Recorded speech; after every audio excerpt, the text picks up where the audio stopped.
Okay, so this is part 2 of a 2-part tutorial on how to make this fun animation.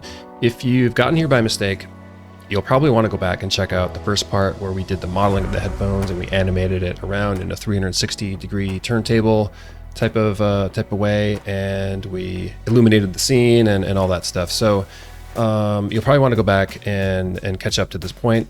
Although, you know, if you just want to know how these animations work, how the notes come out and how this thing kind of like pulses in and out, that's cool. You can stick around, of course. So in this part, we're going to do 2 animations. We're going to create this kind of like thumping in and out animation of the earpiece. So it's going to go from here to kind of out here, and it's going to just thump back and forth like that and just kind of vibrate out like that. And then the second animation, we'll add these notes that sort of float up out of the headphones, kind of up towards the top like that.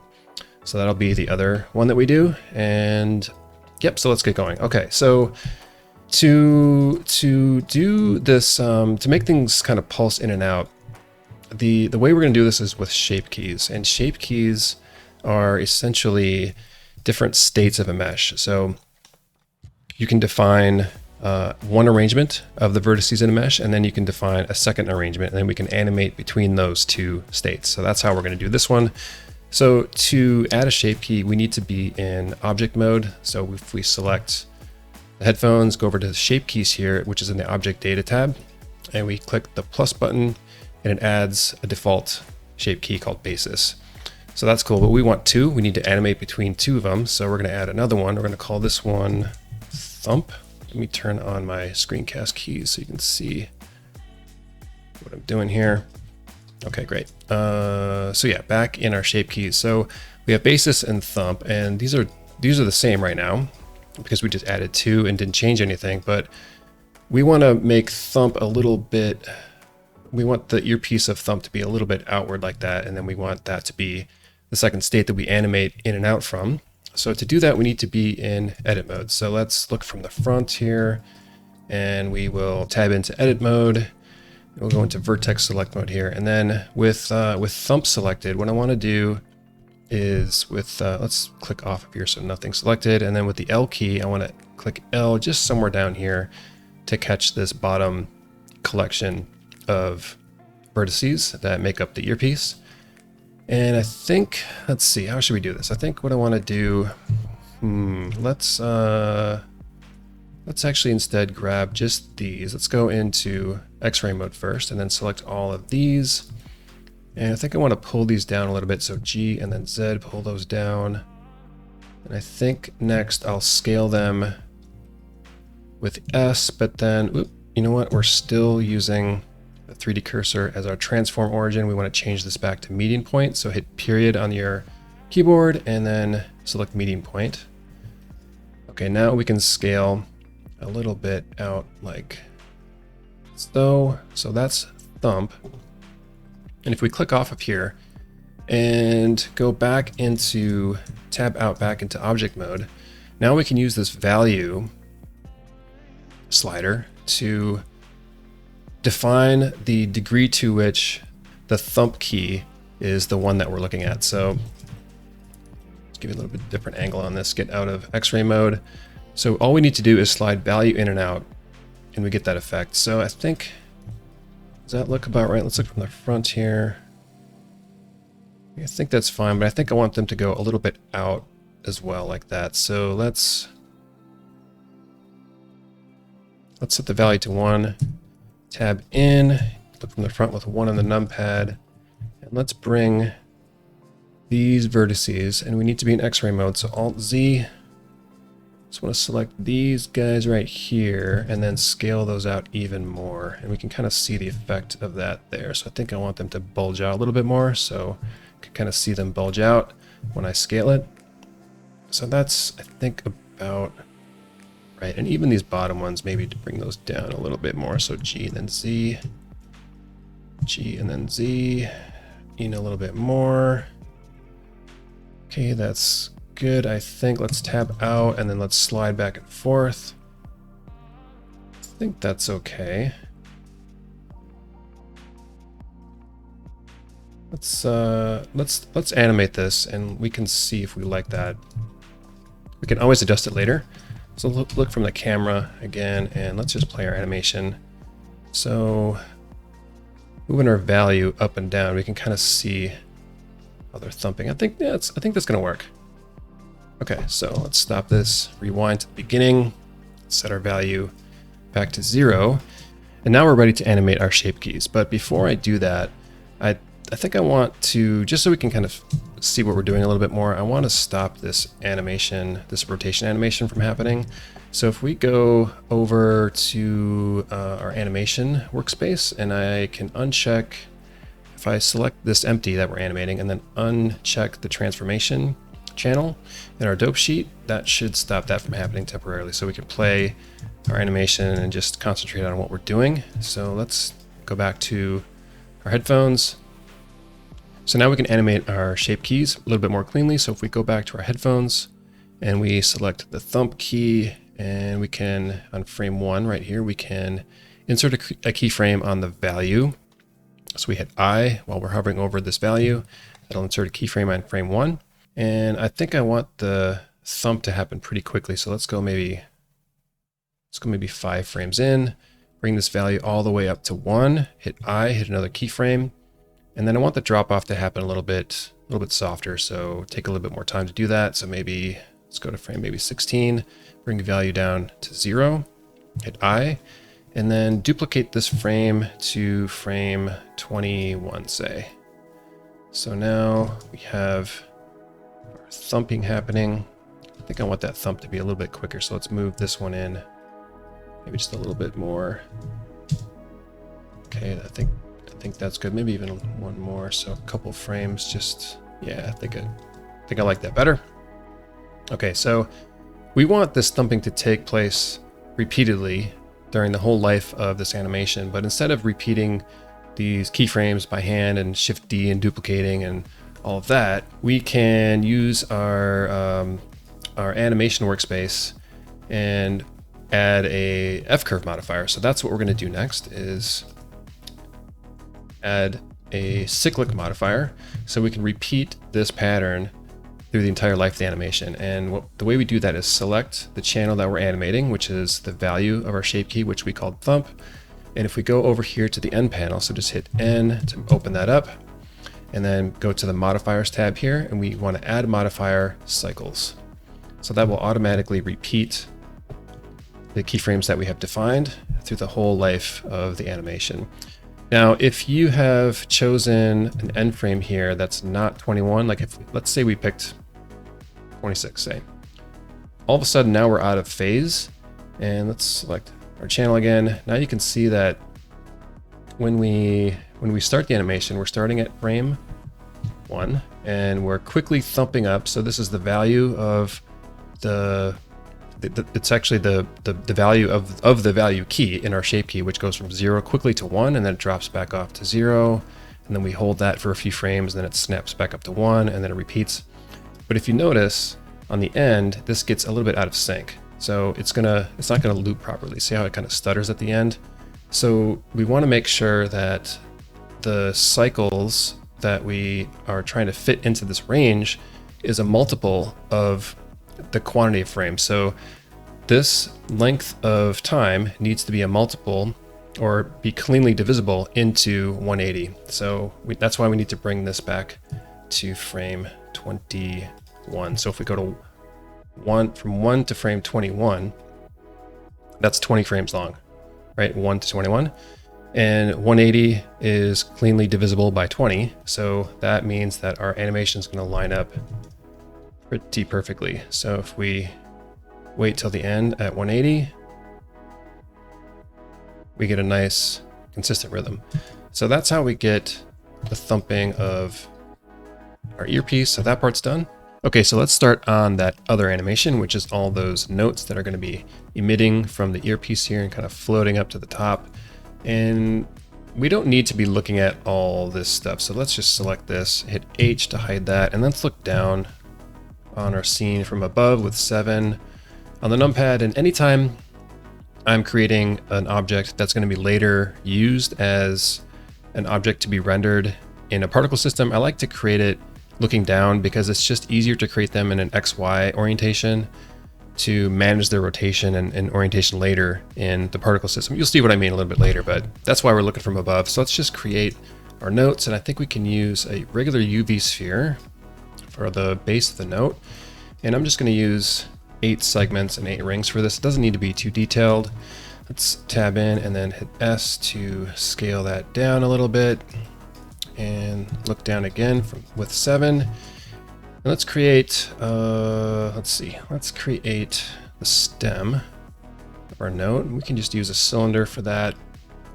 Let's see, maybe 8 verts for that. And let's tab in and rotate on X by 90. Let's scale that way down. We can move that up a little bit. Scale that a little bit. Scale that a little bit further, and then scale it along Y. Can position this a little bit off to the center. Let's scale that up a little bit. Something about like that should do. So that can be one note right there. Just kind of regular quarter note. Or is that a quarter note or a half note? Man, it's been a long time since I've studied music, but this is one kind of note that we can use, and we want a couple different types of notes that are emitting from the earphones. We don't want just one kind, so let's select this whole thing here. And I'm gonna select these lights also and hide those with H, just because we don't want to be accidentally moving those or manipulating those while we build these notes. So let's select this whole thing with box select, Shift D, and then X to bind that to the X coordinate. Just move that a little bit off center like so. And then for this one, I think I want to add like a little flag coming off of it. I think maybe that's a quarter note. I don't know. You tell me in the comments if you're literate with music. But for this, I think we'll create let's create a plane for that. Let's tab in, scale that way down with S, G to move it over. Let's position that right about somewhere in here. And with Vertex select mode, I'm going to grab these bottom 2 and hit G and then Y, move those up. And then I'm going to hit this with one loop cut in the middle. And then back with Vertex select, I'm going to hit G and move those down, maybe move these down as well. I'm going to tab out of this for a second, and then I'm going to add in a subsurf modifier with 2 levels of subdivision. And then I'll tab back in, and I can either make a crease over here, but I think it'll just be faster if I hit another loop cut here. So I'm going to throw one in there. I'm going to go into X-ray mode with Alt Z, select all 4 of these vertices, and then just move those a little bit inside the mesh. And now I can start playing with these vertices a little bit to kind of get the shape that I'm kind of after. And you know what? I think I'm going to need, let's go into edge select mode and just extrude that out. I think I'm going to need one more level here just to kind of curve this around, kind of like that. It seems a little bit long, so maybe something like that ought to do. That looks okay. It might be a little bit big, yeah. So let's tab in here, move that a little closer. That seems about right. And last step here, I'm going to extrude this up just slightly to give it some thickness, maybe right about somewhere in there. And I don't need to be in X-ray mode anymore, so I'm going to get out of that. I'm going to hit A to select all of these. I'm going to look from the right and just move this down so it's kind of centered along the stem. Tab out of that for now.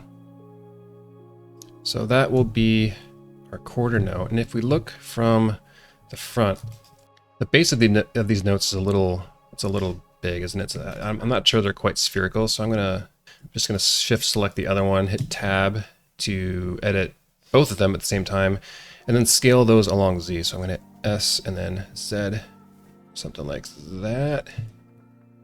And I think that's a little bit more what I want. I'm going to tab out for now. That looks good. So we'll look from above again with 7 just to restart ourselves.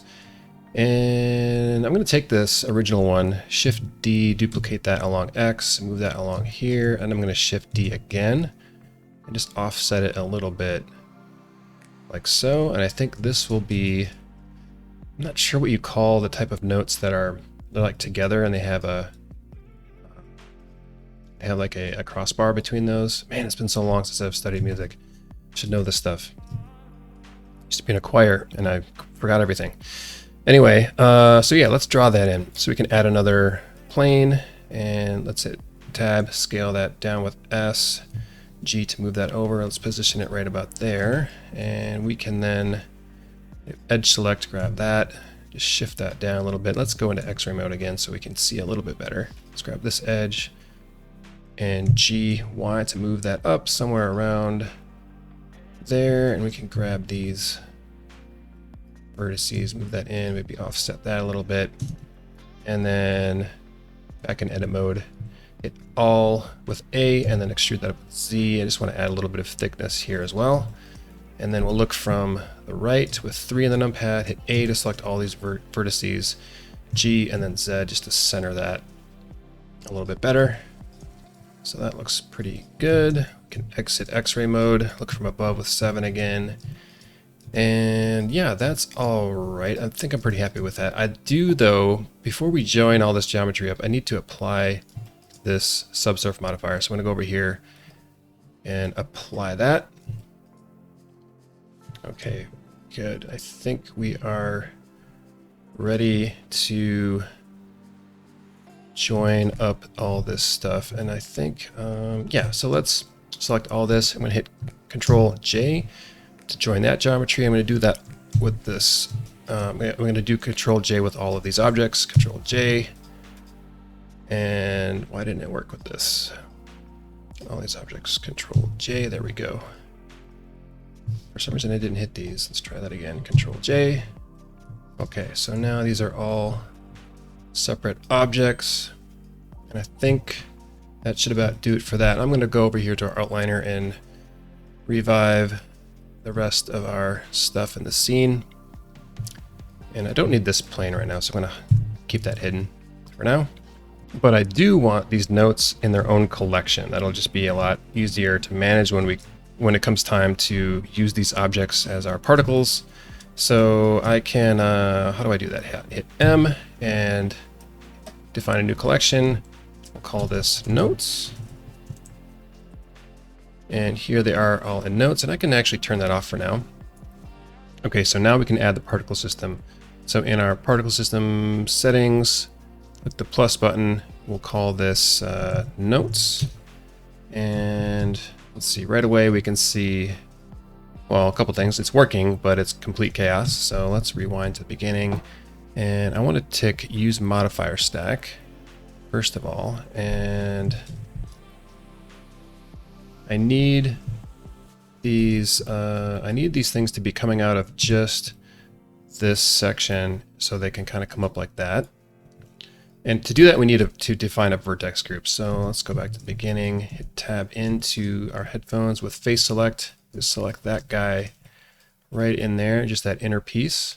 And then in our object data properties tab, we will add a vertex group with this plus button, and we'll name this, let's see, inner ear, and then click the assign button. So we assign whatever we have selected here into that group. And then we can click off to deselect that and tab out. Now in our particle settings, down here in the vertex group section, in density, we just want to pick that vertex group that we just defined. And now we can play, and that's getting us a step closer. And just a few more settings to go here. So the number, let's take this way down to maybe 50. And frame start 100, frame end, we'll make that, let's make that 150. I want these, so here's our timeline, and I want particles to be emitting through most of our time span, but then I kind of want them to drop off a little bit at the end, so then we can start over anew and not have kind of any awkward looping. There is a way to loop particle systems, but it's a little involved, out of the scope of this video. So I just want the notes to kind of come up and then fade out and then kind of start again. So that's what we're going to do here. And the lifetime, I want this to be also, I mean, we can set that to 180. That's going to be fine. What's going to happen is a particle is going to come out here. It's going to float up, and it'll pretty much be floating up forever. But what we're going to also do is scale it as it goes up. So it'll be big when it enters, when it's born, and then it'll get progressively smaller, and then it'll pretty much dissipate to nothing by the time it gets to here. So even though it'll exist past this point, it'll be so small you won't see it at all. So we'll get to that in a second, but first let's just define the major pieces of this particle system. We got the basics set up, and let's see, what else do we need? Well, a major detail is we don't want them falling down.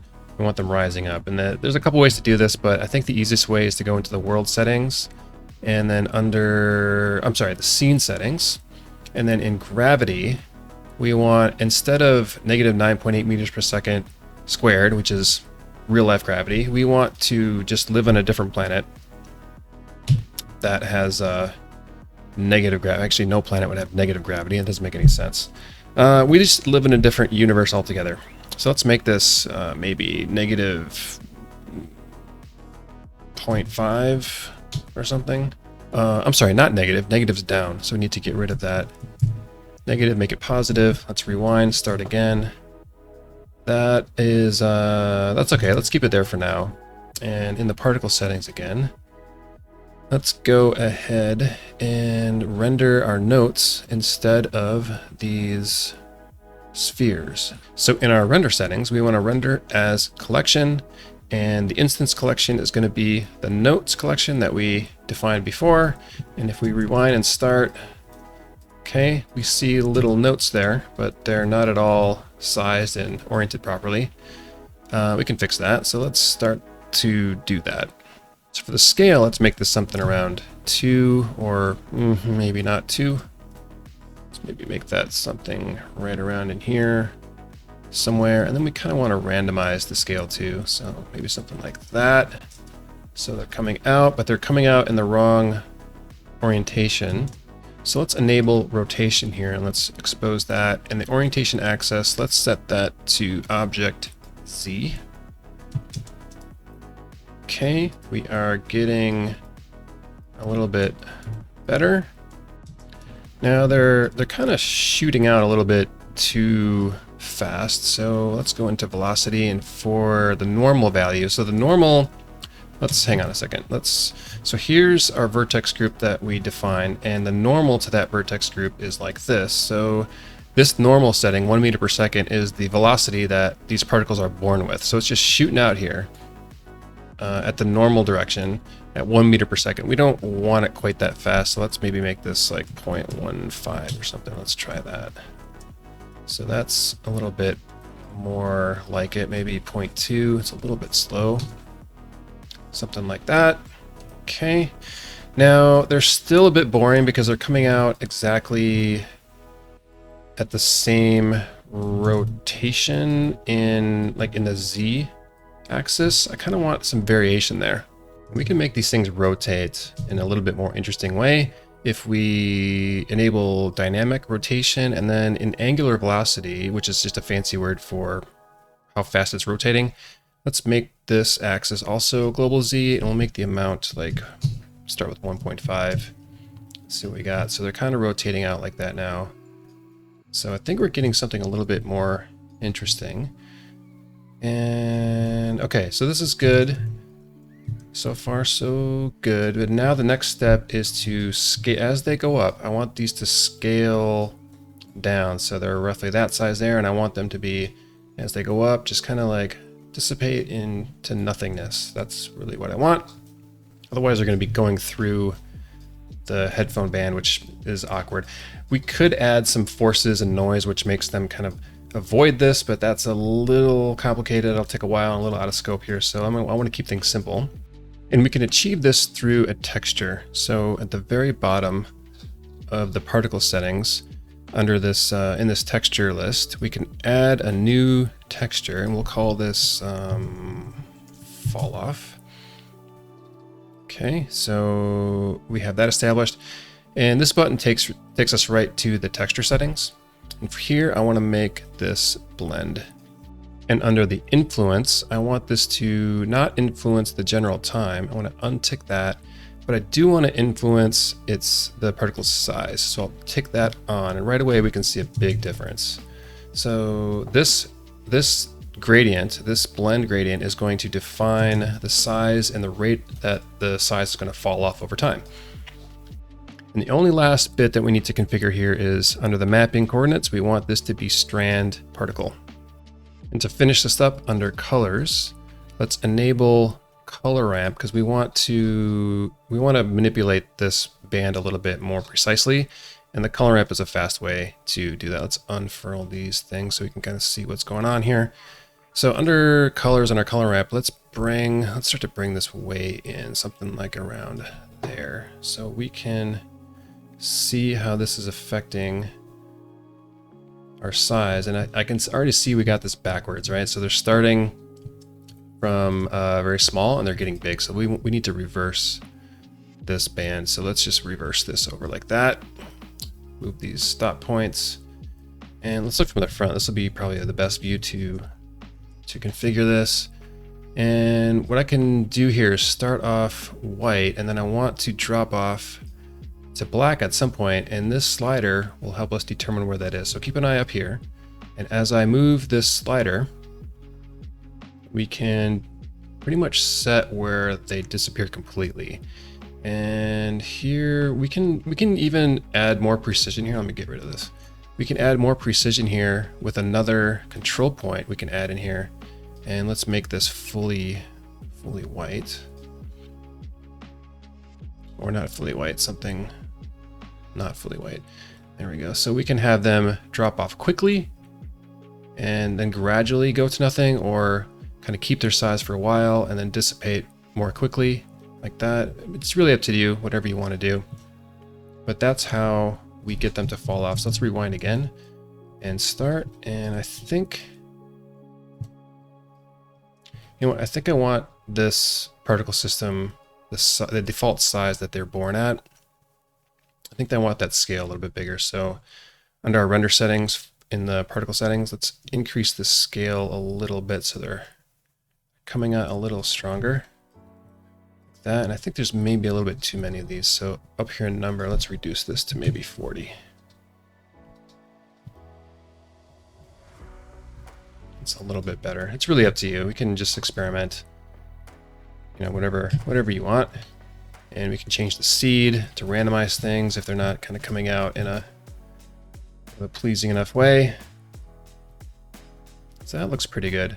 They're a little, I mean, they're getting, as they're born, the earpieces, you can already see that there's some overlapping here.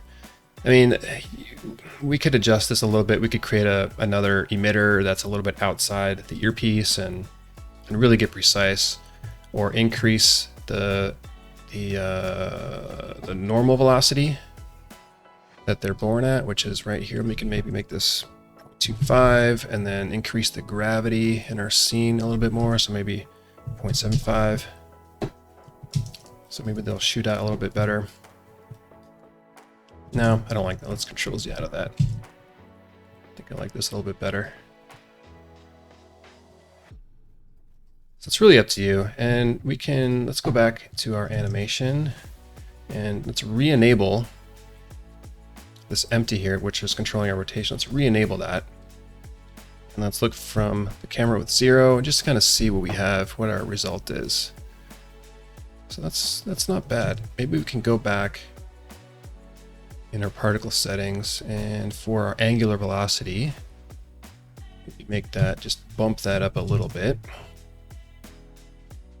And I think, let's see, let's randomize our phase a little bit so they're coming out at not exactly all the same angle. That'll make it a little bit more interesting. So I think this is more towards the result that I would like. But again, this is up to you. You do what you think looks good. But I think I'm going to stop here. This is enough configuration, and let's go back to our camera, and I'm going to bring back in the plane as our background, and then just check out what's going on here. So the next step is to give this an emission texture. So let's go to material preview for this. And we can't do these on the particles directly. So we need to access the original objects. So right down in here.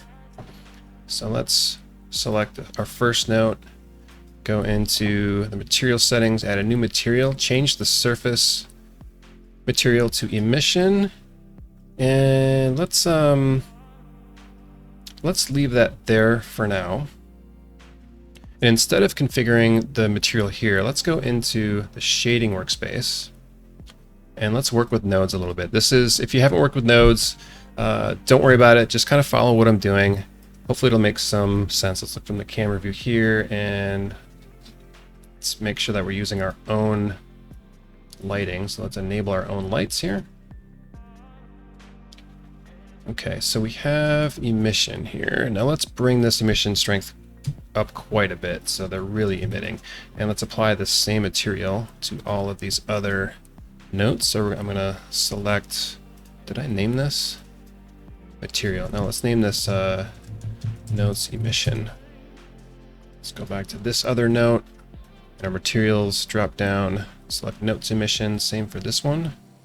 Nodes emission. Okay, so this is already getting pretty cool. They're all white. I mean, white looks pretty cool. You could leave it at that, but what I want to do is add some variation in these colors. And a handy way to do that is with the object info node. So in the node graph, you can hit Shift A, just like any other object in the viewport when you're modeling. Do Shift A, and then you can hit search, and then type in object, and then select object info, drop that in anywhere. And I'm going to do this one more time. Shift A, search, and type in color, and just choose color ramp. And position that right in between the object info and the emission, and hook up the color output of the color ramp into the emission texture node. And then over on the object info, connect random into the factor. So just real quick, what's happening here? Object info is just going to generate a random value from 0 to 1 for each particle that comes out of the particle system, and it's going to feed whatever value that is into the factor. And if we left that unconnected, the factor is just a default 0.5. So we're going to send in a random number between 0 and 1 into the factor, and it's going to, for every particle, it's going to pick a value along this continuum and then send that into the emission color. So right now we're just sending in values of different values of gray and white, so that's why nothing's changing. But watch this. So if I change the color ramp type from linear to constant, well, first of all, they all go black because now black's the only thing to choose from.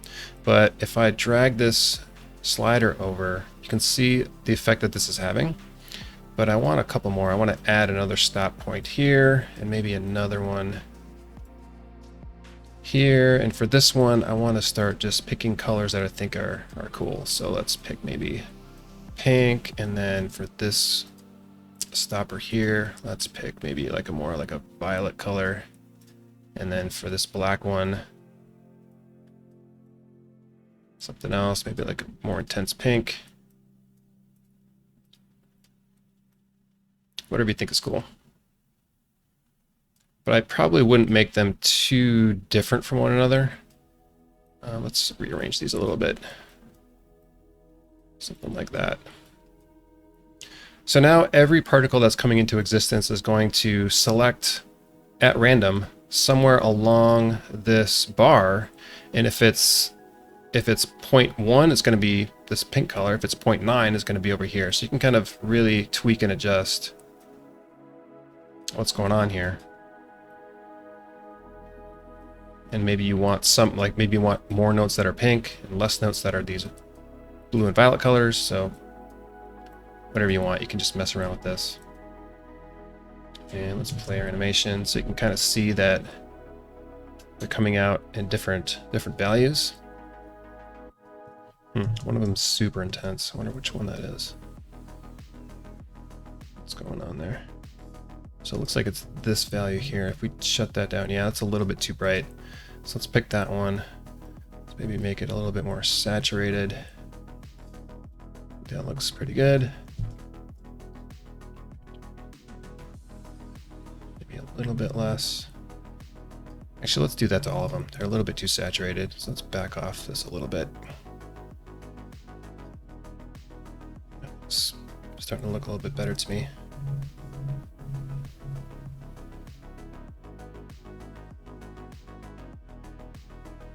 Yep, I think I like that.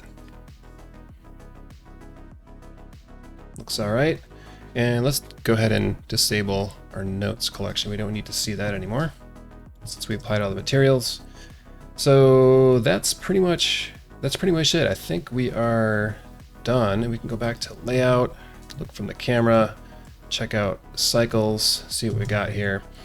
And you could render with Eevee if you want to. It looks super cool. I prefer cycles almost all the time. And one last little detail we can add here is in our compositing, we can reproduce what Eevee does pretty well with bloom. We can add a little bit of like a fog glow to those notes. So if we Shift A and search for glare, I think it is. Yeah, so hit glare in here, and we're just going to feed our image that's coming out of our render process into the image input here. We're going to do some stuff to it, and then we're going to spit that out into the composite image. And for this glare, we don't want streaks. That's a totally different look. What I want is fog glow. And for the mix, this is basically how much glare we want. I don't want very much at all, so I'm gonna make that negative 8.5. So really, let's say negative 0.85. So -1 would be basically no processing at all. 0 would be a mix of glare and the original image, and a value of 1 would be everything's completely blown out and given this glare filter. And we definitely don't want that. It's gonna look horrible. So we want something just gentle enough to kind of give it a nice fog glow. So if we go back here to our layout, and we're still in cycles. Yep, okay. So let's check our render settings. Good. Let's see, sampling. Yep, this all looks good. So I'm just gonna see what we have. And you can see as soon as we get done with the first render pass, you can see the fog glow kicks in.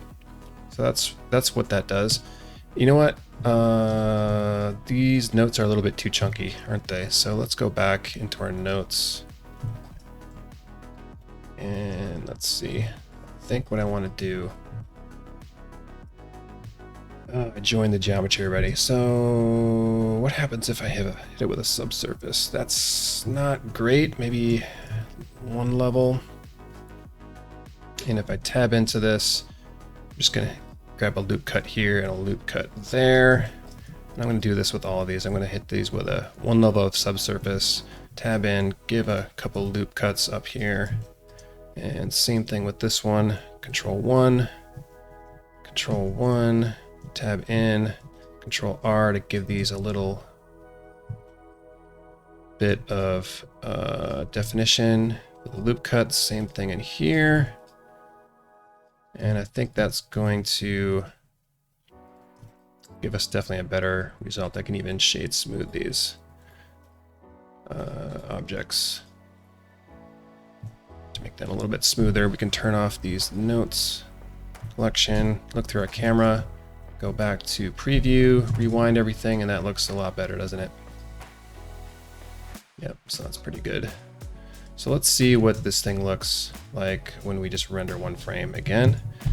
So I'm gonna hit F12, we're rendering, and the fog glow is gonna kick in at the end here when we pass the image through this glare node. So that's it. We can render the full animation with render and render animation, and just make sure that in our output properties, you pick a place for the animation to go, and then just change this file format to FFmpeg video and the encoding container to MPEG 4. And yeah, just pick a place for it to go. So I'm just going to pick desktop and then render away. So I'm going to hit render animation, and I'll see you in a second. I'm just going to skip past this part.